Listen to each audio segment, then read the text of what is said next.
It's July 30th, 2011, and what I'm kneeling beside here are some Musa basjoo bananas, Japanese fiber banana. And there are a lot of people on our island that do grow bananas here on Salt Spring Island. And the way to get them through the winter is actually quite simple. What I do, there's a banana on there, and it's not even a banana slug. It's black Asians, but what I do to protect these in the winter is I bubble wrap just the trunks, just the canes. So bubble wrap is easy to come by. There's the bubble wrap there. And you just put it on the canes. You just wrap it around the canes, nice and tight. I have lots of it. This is just a small piece for an example, but I just wrap it around the canes a couple of times and hold it on with black electrician's tape. Simple as that.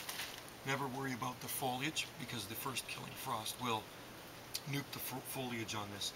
So by protecting the canes on these bananas, they have that much to grow out of next year. If they freeze down to the ground and you don't protect them, then they're going to have to start from ground level again. I always advise to put a ground mulch on as well. I use just maple leaves or oak leaves, and I just cover the ground with the leaves to about maybe 6 inches, 8 inches. It's pretty rare that the ground even freezes here on Salt Spring, but I just do it. Better safe than sorry. And as early as February, you'll start to see green emerging from the banana plants here on Salt Spring Island. The largest banana plants on Salt Spring Island I know of are about 20 foot in height, and in this warm weather they grow a leaf a week easily, or maybe even more. They grow really, really fast. They're heavy feeders. Unfortunately, I live on rock, sandstone and shale here. This is my upper garden, and it's even worse soil than my lower garden. So, well, it's not really soil. Like I say, it's all rock. All these rocks that line the perimeter of this banana clump that were dug out of this hole.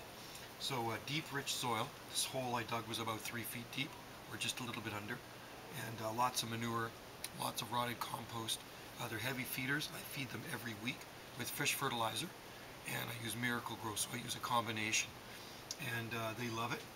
And water, lots of water. That's the key, especially in dry weather. They send out a lot of pups too, and unfortunately, we have cats, and cats like to dig in the gardens, so that's why I have these flower or seed trays around the plant trays sitting around the base of these things. Otherwise they use this as a litter box. They even have it around the bamboo as well. So one plant makes many. Bananas are large rhizotomous herbs, so you plant one banana plant, and it can be a small one, and it will make offshoots. They spread like bamboo, so you can get lots of offsets or pups, and easy to divide, very easy to divide. In about 4 years' time, you will get bananas. The bananas really aren't that palatable. They're small and sort of mealy, but they are grown for fiber in Japan, the species, so making paper and even clothes you can make out of these Japanese fiber bananas. What else can I say? They like to grow in the sun. Full sun is better. They're not going to do well in partial shade, so more sun the merrier for these things. And they can take as much heat as you give them. And lots of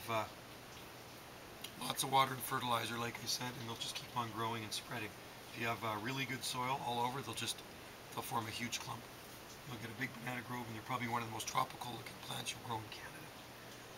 So I'll grab the camera and I'll give you a closer look at them. This is how tall they are. The tallest I've had them in our garden is 17 foot in height. So these ones aren't quite there yet because I moved them from our lower garden to our upper garden. But in 4 years' time, when they do produce fruit, that's the end of the life of the cane. They do die, and you just chop down the mother cane, and offsets take over the place of the mother plant, the pups. I call them pups, banana pups. So there you have it, bananas on Salt Spring Island, and that's how to grow bananas in Canada.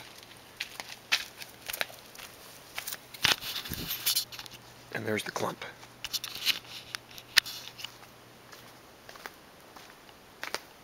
Show you some of the offsets. You can see them coming. And here, these are all babies coming up. Those are all babies. And they're pups. Some in there too, you can see. Little baby bananas coming up. Little guy coming up in here. They do grow like weeds.